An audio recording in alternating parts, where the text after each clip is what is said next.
Bueno, bienvenidos a este nuevo Políticos del Agro.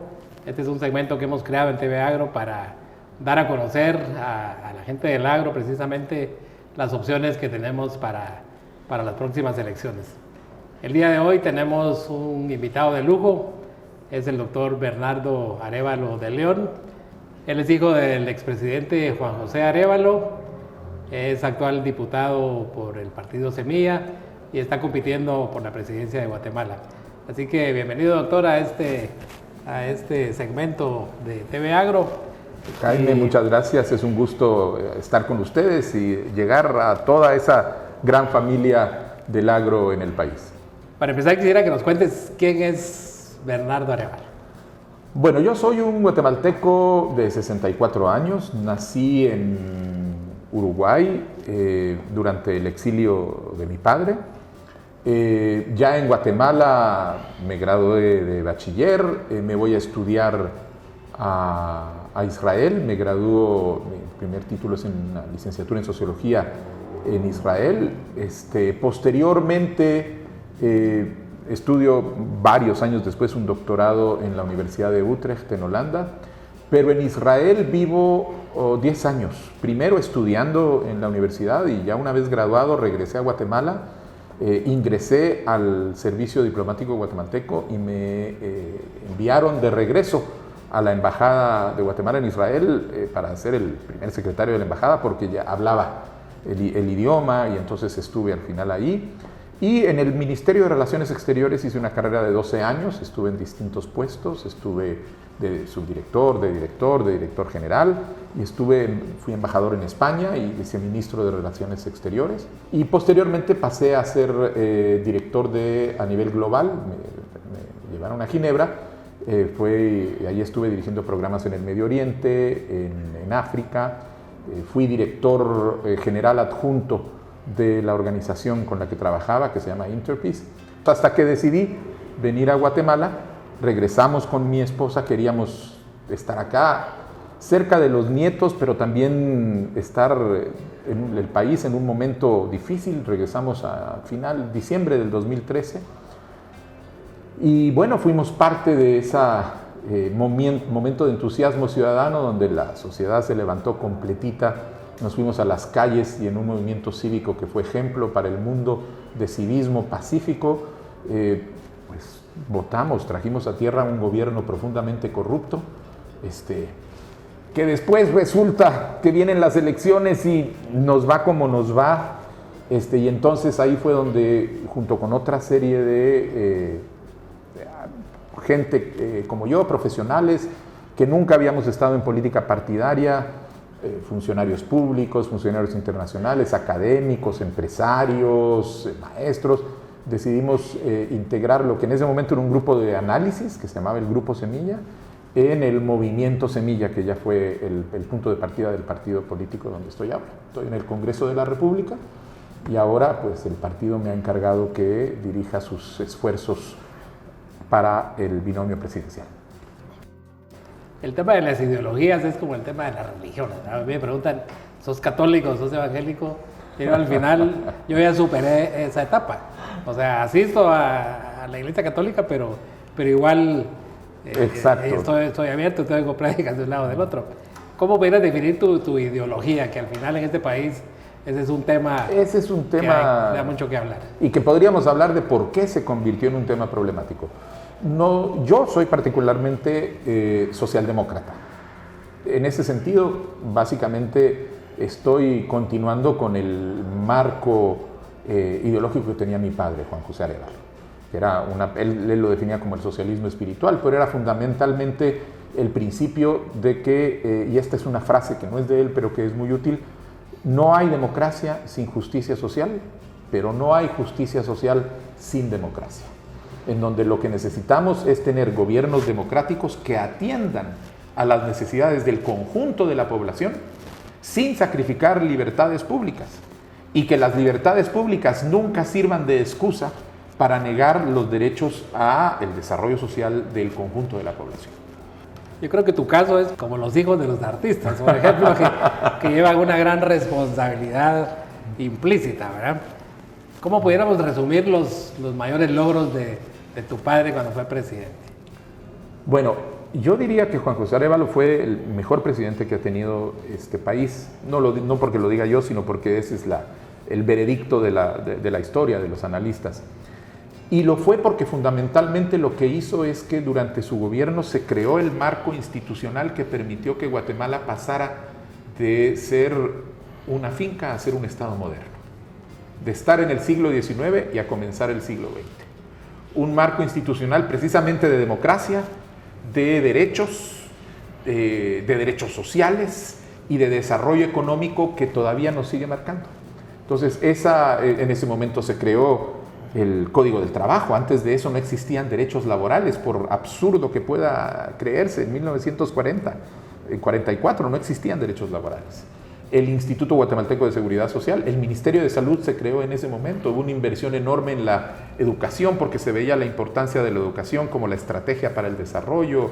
Es decir, hubo una serie se crearon además instituciones de fomento, se creó de fomento industrial, de fomento agrícola. Fue un momento realmente de creación institucional. Y nosotros creemos que el país necesita ahora realmente empezar en un proceso de construcción de este marco institucional que necesitamos ya para el siglo XXI. El programa de Juan José Arévalo era un programa adaptado a la Guatemala de 1940, pero los principios, los objetivos y los valores siguen siendo vigentes. Son los principios de una democracia que funciona, con instituciones que realmente son democráticas y que sirven a los objetivos del bien común que está establecido en la Constitución. Como la palabra lo dice, TV Agro, pues somos un medio de comunicación específico del tema agro y es lo que nos reúne acá. Y el gran reto es realmente cómo logramos que el país se desarrolle, pero que no sea tan centralizado el desarrollo.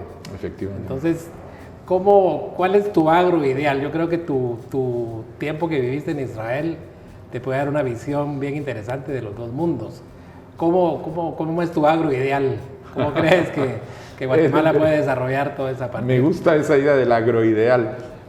Y efectivamente está muy marcada por mi experiencia en Israel. Yo viví 10 años en un momento en donde Israel era conocido en el mundo sobre todo por la manera como habían logrado desarrollar una industria de exportación agrícola, de producción agrícola, en condiciones de un país que es en un enorme porcentaje desierto.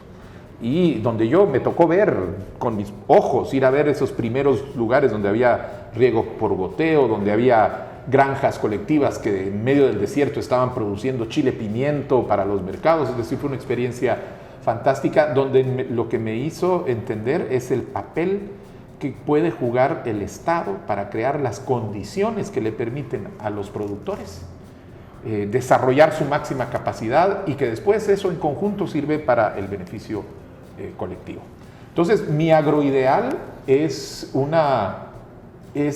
parte de conocer esa experiencia de cómo un enfoque adecuado de la producción agrícola permitió que un país desértico se convirtiera en una potencia exportadora de productos agrícolas y tratar de pensar qué no podemos hacer nosotros con un país con la riqueza natural, con la fertilidad de los suelos, con las condiciones climáticas, inclusive con las condiciones geográficas de contacto a mercados que tenemos.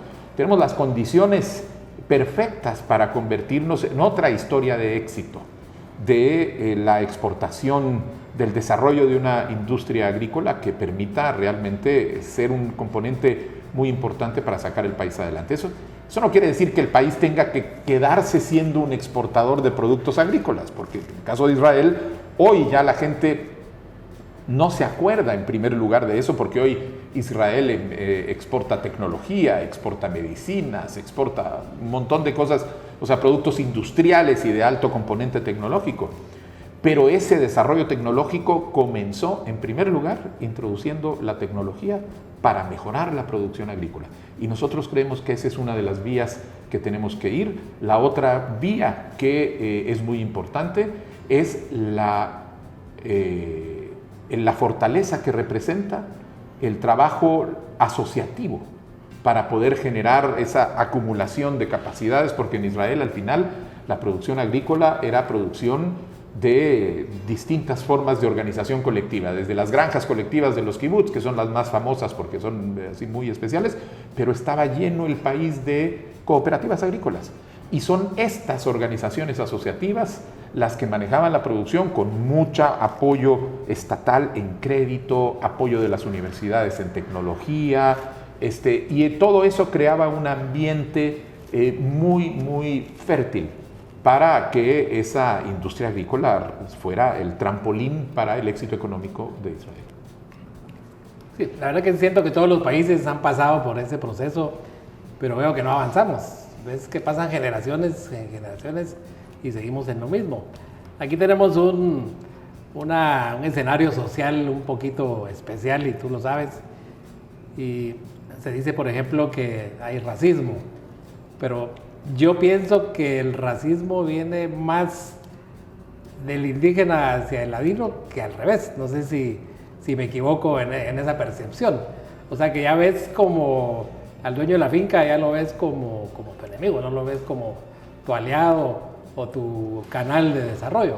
Es un tema muy complejo, pero yo así lo veo, que eso es de ambas vías, pero más de una vía para otra. Yo creo, Jaime, que hay dos cosas que hay que distinguir. Uno es el ambiente de polarización, que es el que efectivamente coloca a la gente de un lado a otro de una barrera, donde la gente se ve como adversario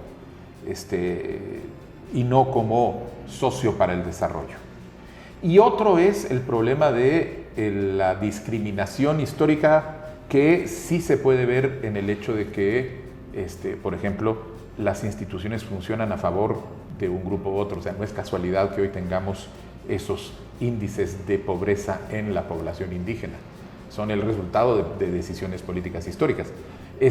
Y aparte está el problema de que esas decisiones políticas históricas han creado un ambiente social donde estamos confrontándonos y estamos en esta situación de conflictividad, que lo único que hace es que reproduce esta incapacidad de salir adelante que nosotros tenemos. Entonces hay que enfrentar los dos, hay que abordar el problema de este racismo histórico que está construido y que existe, y además hay que lograr que eso se haga por medio de mecanismos que desactiven esta conflictividad, sencillamente logrando que todo el mundo entienda que en lo que estamos haciendo, todos se van a beneficiar y no únicamente unos. Y eso es lo que creo que es la principal labor de un gobierno. Sí, y lo malo que son costumbres o creencias heredables, ¿verdad? Entonces, como te decía, pasa generación en generación y las cosas no cambian. Hoy la situación del campo es casi la misma. Siento que la industria está muy centralizada, debería de descentralizarse un poco más. Pero hay condiciones que no permiten que eso pase, entre otras, pues el tema de infraestructura, el tema de seguridad. Y en el campo específicamente algo que nos afecta mucho es el tema de las invasiones, por ejemplo. Ajá. Entonces, ¿cómo ves tú ese tema y cómo crees que se puede abordar? Porque es un tema que se ha ido haciendo más común. Y de alguna forma, a todas luces, pues es ilegal, pero tiene que haber una forma de desamarrar ese nudo. Tiene que haber, efectivamente, no podemos seguir con una situación de conflictividad. Nuevamente, estamos llegando al tema de que la forma como se ha venido desarrollando el país lo que genera es una conflictividad entre distintos grupos, distintos sectores, y que ese es uno de los, a la vez es producto de ese desarrollo desigual y a la vez es un obstáculo para el desarrollo equitativo, y hay que resolverlo. Nosotros alrededor del tema digamos, vamos a ponerlo más claro, alrededor del respeto al derecho de la propiedad, tenemos una posición muy clara, y es que el derecho a la propiedad no está en cuestión.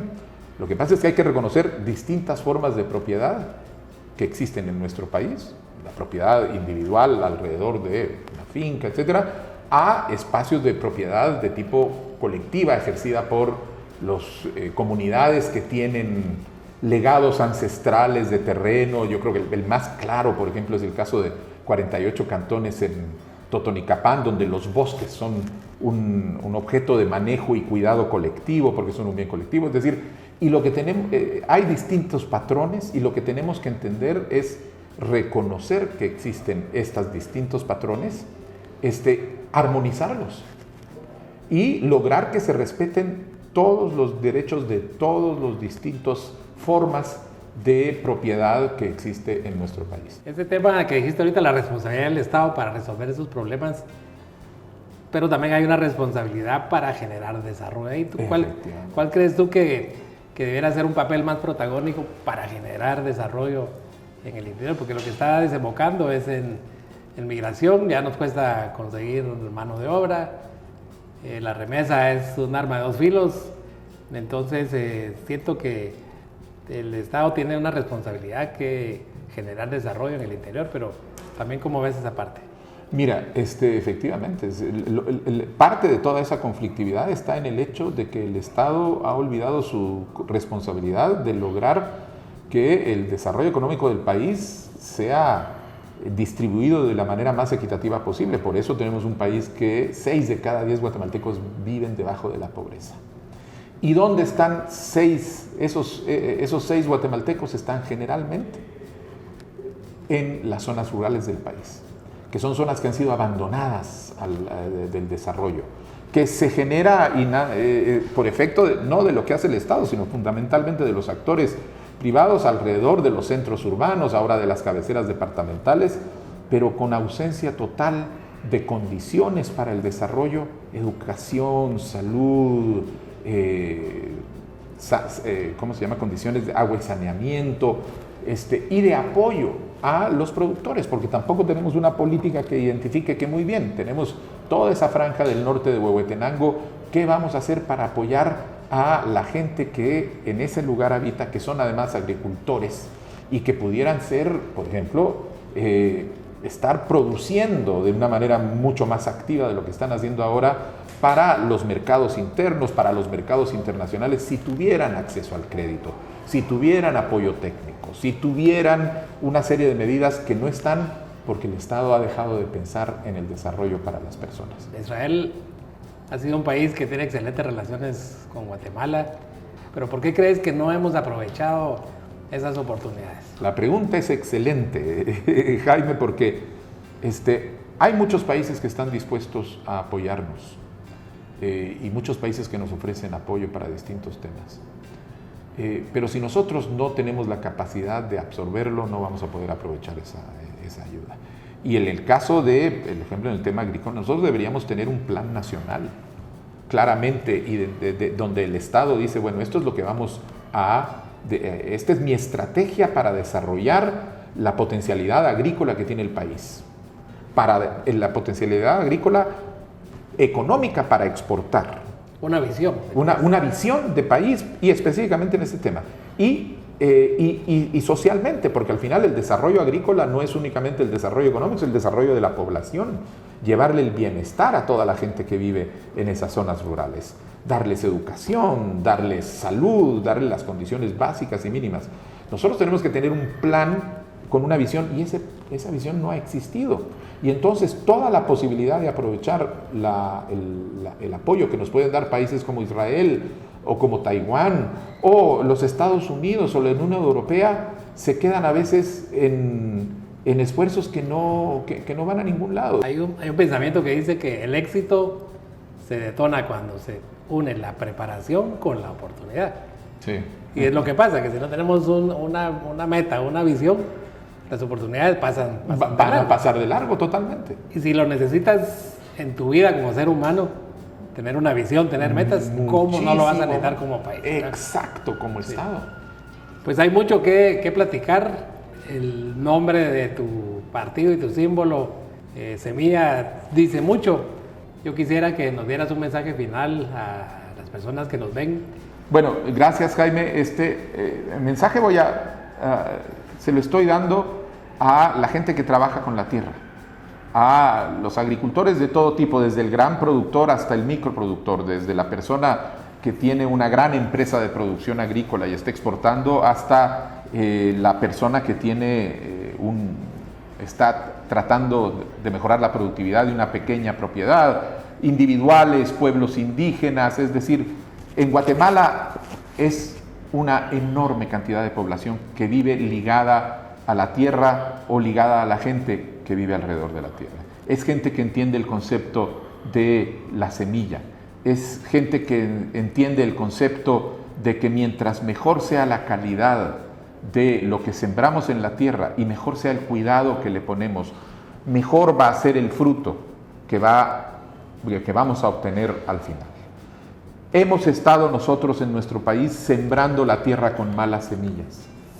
Las semillas de una serie de partidos políticos que han venido con el interés de utilizar las instituciones públicas para el bien propio y no de utilizar las instituciones públicas para lo que han sido creadas, que es el bien común.